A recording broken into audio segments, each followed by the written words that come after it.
The Philippines have been hit by many storms, but nothing quite like this. The sheer ferocity of the winds and the enormous tidal surge caused by the typhoon destroyed almost everything in its path. Toloso is wrecked. Many of those who died lie where they were found. It's the same in many communities, virtually swept away as the storm crossed the country.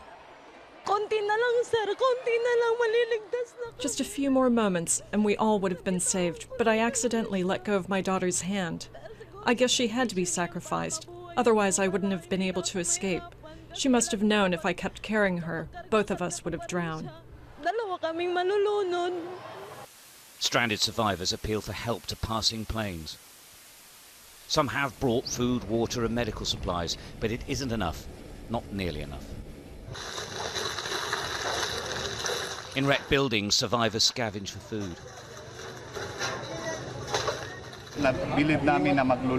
If we see people getting food, we just let them be. However, if they're looting other things, such as appliances, we apprehend them. As time goes on, these tiny groups sheltering in the few buildings still standing say their supplies are almost out. Please tell my family I'm alive. We need water and medicine because a lot of the people we're with are wounded. Some are suffering from diarrhea and dehydration due to a shortage of food and water.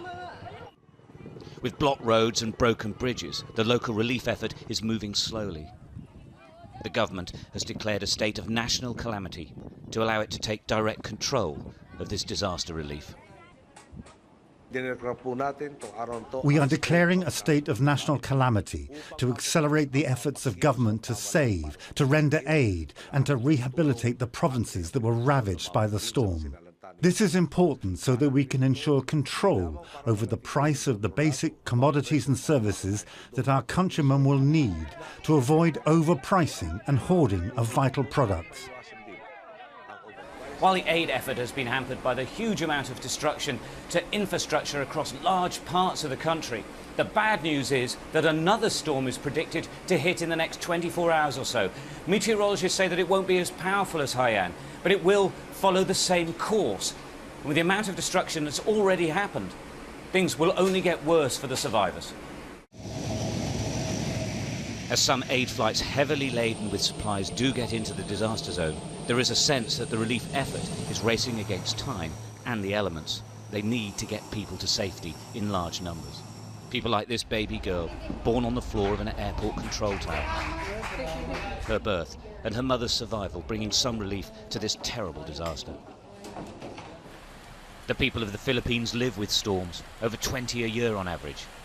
But this was worse because the water and winds combined. We survived the winds, one man said, but we couldn't survive the water. Stuart Ramsey, Sky News, the Philippines.